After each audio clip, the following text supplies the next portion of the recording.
Appalachian Harvest is a food hub located in Southwest Virginia that provides regional herb and vegetable farmers with training, technical support, aggregation, and distribution services, connecting them to retail markets.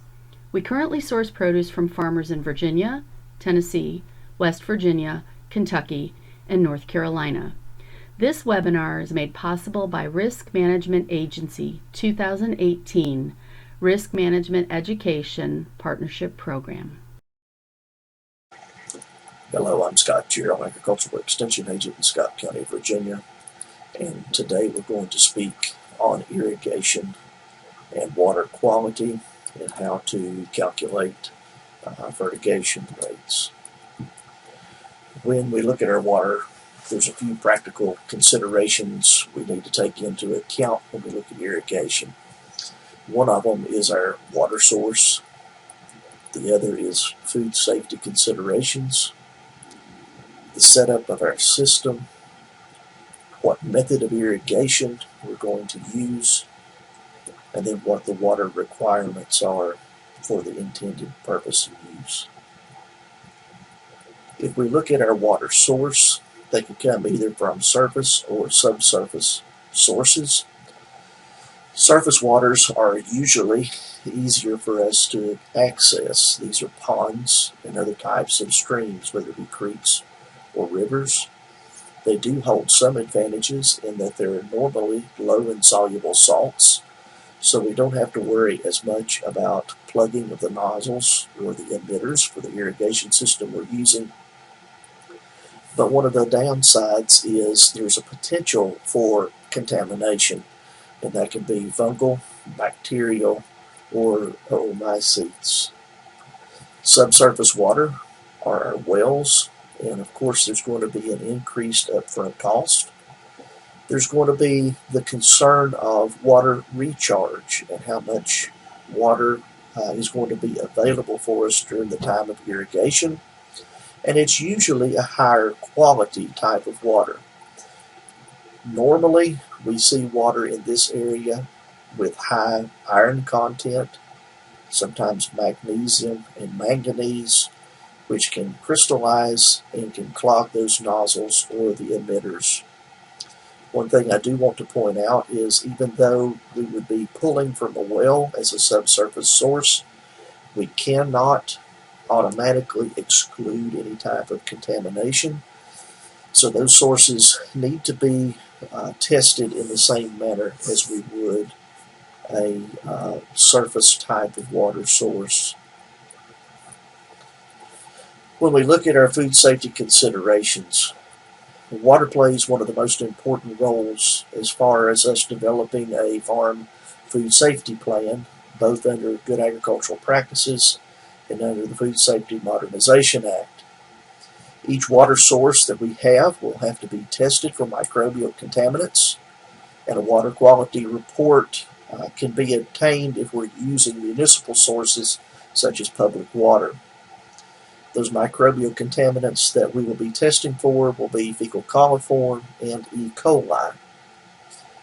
One of the other things that we can look at for good agricultural practices is we can also assume that the source that we're using is contaminated and either treat the water or use some other method to reduce potential microbial contamination, such as drip irrigation, which is going to reduce to almost eliminate the potential for any type of water coming in contact with the edible portion of a fruit or vegetable.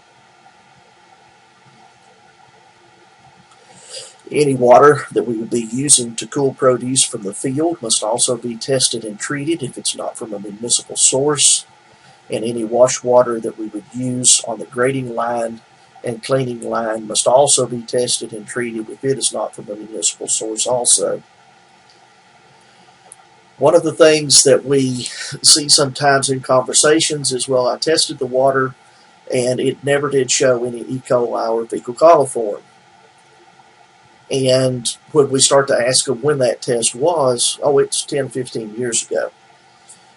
Well, we need to continue to test that water source because that test that you've done was only one sample from one source for that split second of time that you took the sample, and groundwater, along with the surface water, it can and it will change as far as what its contaminants are and when they may be visible or show up on a test in our water samples. So even though we may be using a water source that has never shown any contamination, we still have to do the testing. We still have to have the proof of burden placed on us to show that there are no microbial contaminants in the water source that we use.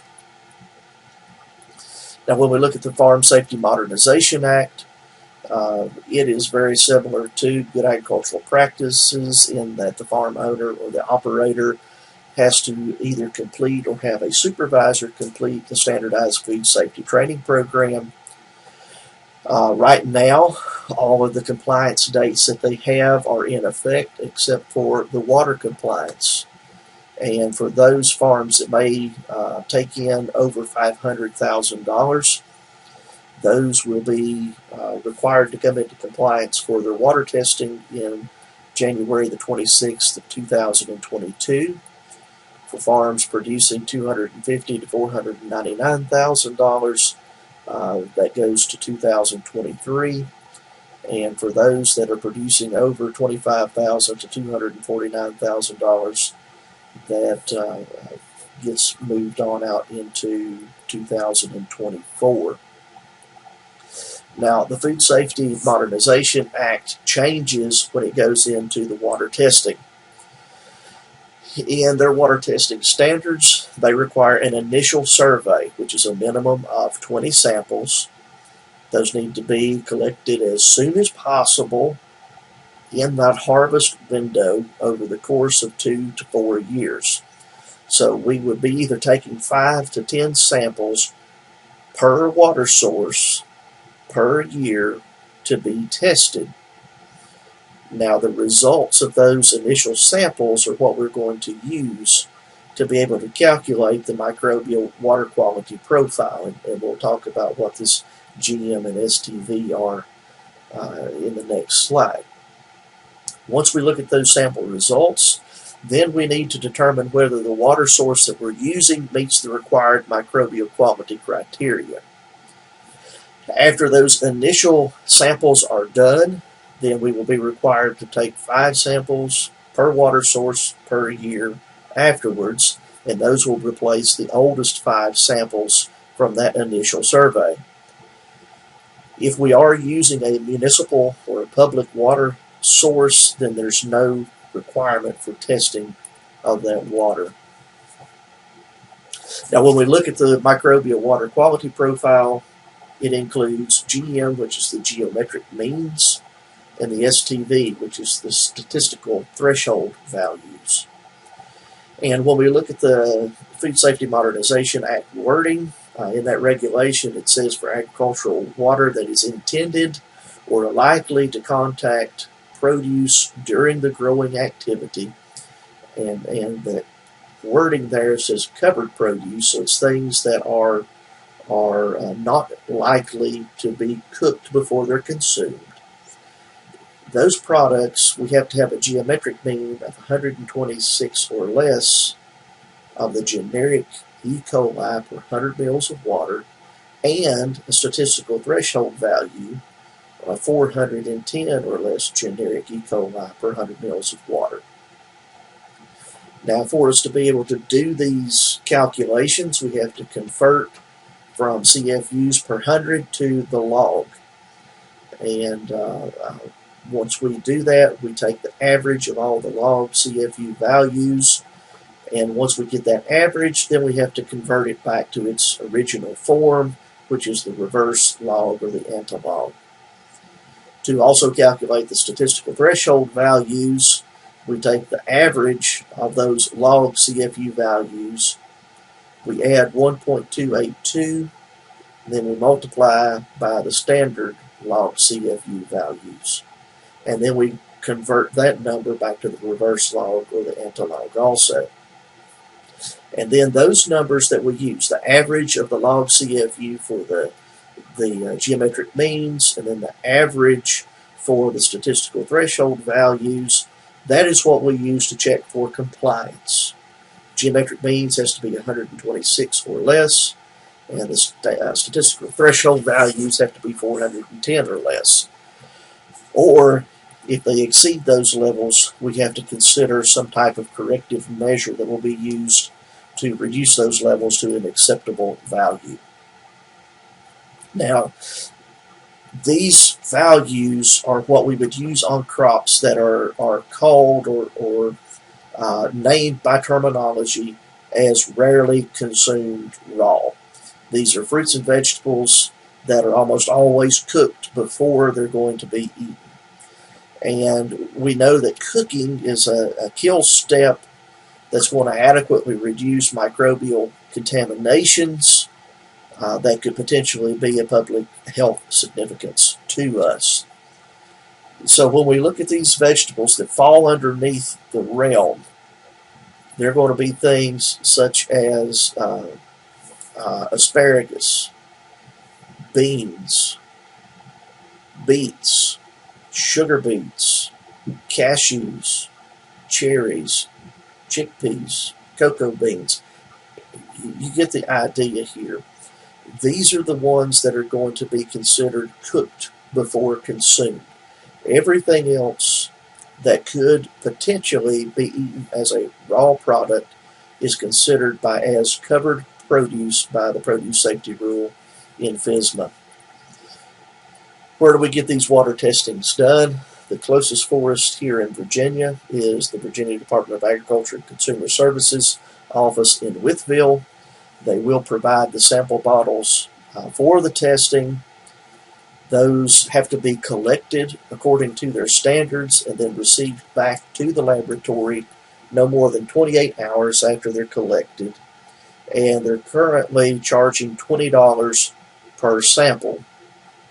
So if we look at 5 samples per year per site, that's $100 for each one of the sites that we would draw water out of a surface water source or a groundwater source that would have to be tested.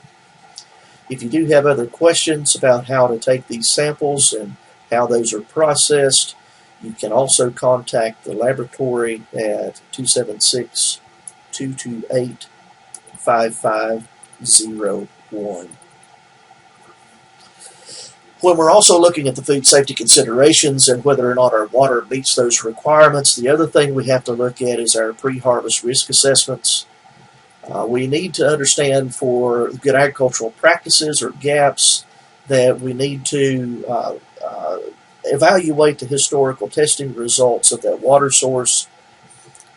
We need to understand the characteristics of that crop, whether it's something that would be eaten raw, whether it's something that would have an edible part that would come in contact with water, the stage of the crop in which it's being produced. A good example of that would be, could we overhead irrigate strawberries prior to fruit set and still it be okay under the good agricultural practices standards? And then also looking at the method of application. Is it overhead irrigation? Would it be flood irrigation, drip irrigation, hand watering? And all of those things then go into those considerations. The crop use, again, the water source, where it came from, the delivery system that we use in the application method. That's how we determine the portion of the food safety plan in the good agricultural product standard.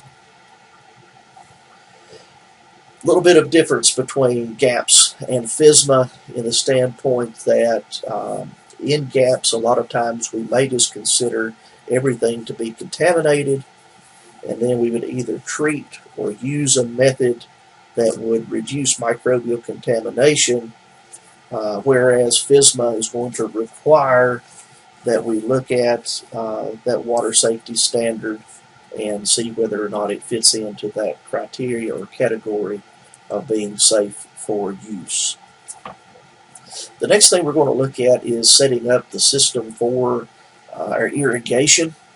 And of course, we need to understand the parts that we'll be using, and the pump is probably the most critical part of any irrigation system. We'll have to know the capacity. which is also the discharge, or how much flow, gallons per minute, it puts out, and the pressure, how many pounds per square inch. Now, there are things we have to take into consideration, which is the amount of lift or the suction that it would take for the pump to pull the water from that source up to where the pump is. We also have to take into consideration the friction loss on PSI. And if you look at the chart to the right, you're going to see for different pipe diameters, the amount of friction loss that we gain per 100 foot of lay flat tape at different flow rates. So we can calculate in the amount of friction loss where we can increase the pressure at the pump to compensate. And cavitation is something that we normally don't hear a lot about, but that's when we may have a low recharging water supply where the pump is actually out pumping the stream's ability to provide water, and we get a point to where it starts to cause air bubbles to form inside the water itself, and those air bubbles inside an impeller on a pump is almost like a rock hitting those propellers. It can cause internal damages to the pump. When we select the size of pump that we need, the other thing that we need to take into consideration is the power source, whether it's going to be electric. And if we look at an electric pump, then we have to make sure that we have electrical service close by so we can run that to it. We have to make sure also that we have some type of backup, whether that be solar or a generator. And we can also use battery operated pumps also if we cannot get electrical service there. So then we do need to look at both the solar panels and batteries as a backup for that also. There are fuel powered sources that run off of gasoline and diesel. There's also PTO pumps that run off the PTO shaft on one of our tractors. And in some cases, if we're irrigating small plots, we may actually be able to utilize a hydraulic ram, which uses the force of the water coming off that stream to pump itself to a reservoir, and then that reservoir will be used to provide the pressure to operate the system off of. When we look at irrigation, the two most common types that we find here in Southwest Virginia are either going to be overhead irrigation or drip irrigation. If we look at overhead irrigation, because the water is coming in contact with the edible portion of fruits and vegetables, unless we're using a municipal treated water source, overhead irrigation should only be used for frost protection. Once that edible portion of the fruit or vegetable is present, then we need to discontinue the use of overhead irrigation. And when we think about using municipal water sources as a method of providing the water for overhead irrigation, we need to understand that you're talking a tremendous amount of gallonage of output, anywhere from 2 to 6 gallons per minute for each one of those overhead irrigation heads. So you can create a significant amount of water that's going out onto those fields in a short period of time. For drip irrigation, upfront cost is usually more costly than any of your other irrigation options, but we do want to use this in areas where contact of the water with the fruit or the vegetable needs to be avoided. What this allows us to do, in particular if we're using it in conjunction with a plastic bed, is it allows us to separate and compartmentalize where that water actually goes, and we can ensure that there's no contact with the fruit or vegetable, and then it allows us to consider using either contaminated surface or groundwater sources when we look at good agricultural practices. The good part about these also is they are lower gallonage output. You're looking at 0.22 to 0.67 gallons per minute for every 100 foot of drip tape. The other important part of looking at drip irrigation is it opens up the option for us also to use either fertigation or chemigation, which is applying the fertilizer or crop protection products through the drip irrigation line itself. When we look at the layout of a drip irrigation system, we need to make sure the zones that we figure are going to be able to be supplied by the pump that we have. We'll have that pre-filter connected to the intake hose, which is used to pull water from the source into the pump. Then the pump itself will pump into a pipe with a backflow preventer. And a backflow preventer just gives us a little bit of protection in case the pump was to quit, that whatever water is there, whether we have fertilizer or crop protectant in it, it would not siphon back through the pump and into our water source. We can also include an injector where we can use the fertilizer or the crop protection product and inject that into the main line. Then we're going to run it through the filters, and we want to make sure that that injector comes before the filters. That way, if there's any undissolved fertilizer, any particulate matter that's left over from a crop protection product, that it gets filtered out before it goes into that main line and then gets transferred into the sub-main lines if we need those, and on into the drip tape itself. I do recommend on most of our products that we're using to use some type of pressure reducer, because we're looking at somewhere between 8 to 15 pounds of operating pressure on these drip irrigation lines. Once we start to creep up above the 10 to 15 pounds per square inch, we can see catastrophic failure of those drip irrigation lines, which then sort of defeats the purpose of not getting potentially contaminated water in contact with the fruit or vegetable. So how do we do our calculations as far as how much water we need to apply and when that needs to be applied? Well, if we look at an acre of land, we know that there's 43,560 square feet. If we need to apply 1 acre inch of water, so that would be 1 inch of water across that acre, that equates to 27,154 gallons of actual water.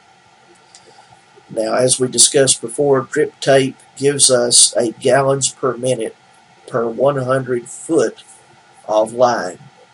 So we have to determine the feet of drip tape that's going to be in an acre. And we do that by dividing the 43,560 square feet that's in an acre by our row width. So if our rows are 4 foot apart, center to center, that's going to be 10,890 feet of drip tape. 5 foot row parts or row centers, 8,712 feet of drip tape. 6 foot row centers, 7,260 feet of drip tape. Now that we know the feet of drip tape, it gives us an opportunity to look at our gallons per minute output per every 100 foot and calculate how many gallons we can apply either per minute or per hour. If we go off the charts for the drip tape, the one that I chose has 12-inch emitter spacings, and it provides 0.45 gallons per minute per 100 foot.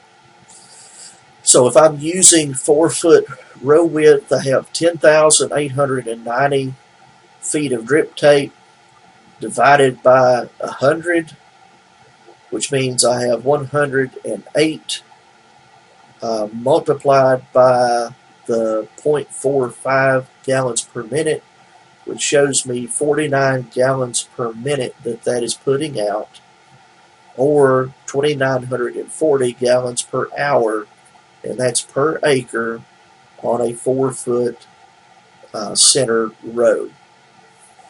And as you see, as we step up to 5 foot, that goes down to 2352, and 6 foot, it goes down to 1962. So this gives us an idea of how many gallons per hour we can apply with the drip tape. Well, why is that important? Well, if I need to apply 1/4 of an inch across that acre, I need 6,788 gallons. And that 1/4 of an inch should be fine per day for cool temperatures when that crop is moderately growing. We may need to step that up to 1/2 an acre inch once our temperatures start to increase. If we step that up, it's going to double the amount of gallonage that we need. So if I'm looking at 1/4 of an inch per acre application on 4-foot spacings, I'm going to need to run that drip tape 2.3 hours, 5 foot, roughly 3 hours, 6 foot, roughly 3.5 hours. Of course, if I step that up to 1/2 an inch, I'm going to have to double those hour outputs. So roughly 4.5 on 4-foot row spacings, roughly 6 hours on 5 foot, roughly 7 hours on 6-foot spacings. Now that we know the amount of water that we have to run and the number of hours that we have to run it to apply, we can then look at options for fertigation and chemigation. And as I stated earlier, this is just a method where we can apply either fertilizer or crop protectant products through our drip irrigation tape. If we're looking at fertigation, of course we have to know the total nutritional need of that crop. We're going to subtract the amount of fertilizer that we would put down as a pre-plant application, and then we would divide that by the remainder of the weeks that crop will grow, or the number of waterings that we're going to give, and then we're going to adjust that based on the stage of growth and the nutritional demand of that plant. For chemigation, we would calculate the treated acreage. We would measure out the appropriate dosage. Then we would dilute that either into 5 gallons on up to 55 gallons of water and use that in our injector to be able to apply it to the crop. Now, my preferred method is sort of doing it in stages of thirds for the amount of time that we would need to water. For the first third, we're going to run pure water. We're going to wet the soil. For the second third, we're going to inject either the fertilizer or the crop protectant product. And then the last third, we're going to flush those lines to get the fertilizer or the crop protectant out of that system. Let's look at an example real quick of cucumbers. If we look at the nutritional needs of cucumbers here in Virginia, we normally recommend around 125 pounds per acre of nitrogen, 100 pounds per acre of phosphorus, and 150 pounds of potassium per acre for medium soil levels. So if we're looking at trying to create a pre-plant program, if we went with 500 pounds of 10-20-20 as a pre-plant application, we're going to apply 50 pounds per acre of nitrogen, 100 pounds per acre of phosphorus, and 100 pounds per acre of potassium. If we look at what we need to make up, and I apologize, I've got a mistake here, that would be 75 pounds per acre of nitrogen, 0 pounds per acre of phosphorus, and 50 pounds per acre of potassium. So when we look at these, we're going to look also at the timing, when that product needs to be applied. So for what we're doing here, the fertigation week 1 would be the early vegetative state.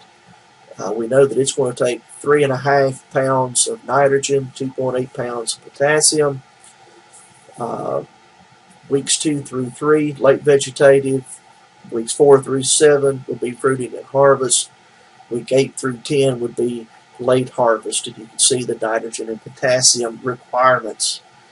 So if we look at what we have done, we've divided those per week and then adjusted based on the crop condition and the requirement of that plant of nutrients during that growing period. So now that we know how many pounds per week are required, we can divide that by the number of frequencies of weekly waterings, or we can inject a couple of times a week, every other watering, depending on how much we're going to be applying. So how does this work out in a realistic state? If I look at potassium nitrate, we know that it has an analysis of 13,046. So for every 100 pounds, it's going to have 13 pounds of nitrogen and 46 pounds of potassium.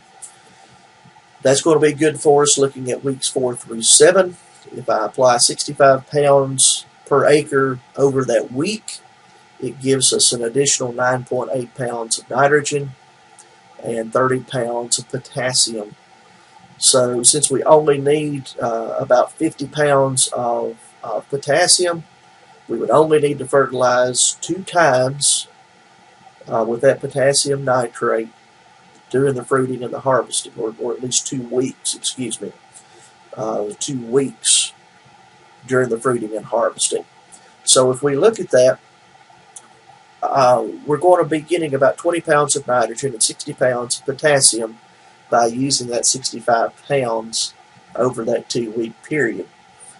We could also divide that by fourths and do once a week, where we would apply roughly 16 pounds per week, or 4 pounds per watering if we did 4 waterings in a week. All the other applications that we're going to make, we can use something like calcium nitrate, which is 15.5% nitrogen. And if we look at that, about 22.5 pounds would give us 3.5 pounds for that early vegetative, and then 40.7 pounds would give us roughly 6.3 pounds of nitrogen. So for week 1, we would apply 22.5 pounds of calcium nitrate. For week 2 and 3, we would apply 40.7 pounds per acre of calcium nitrate. For weeks 4 through 7, we would apply 65 pounds of potassium nitrate. And then weeks 8 through 10, we would apply 40.7 pounds of calcium nitrate. So we divide that up again by the weeks and by the growth cycle of that plant, so that they get the adequate amount of nutrition for optimal growth and production when it's needed most. With that, I'm going to close today's session on water quality, fertigation, and chemigation. And if you do have questions, feel free to contact me at 276-452-2772.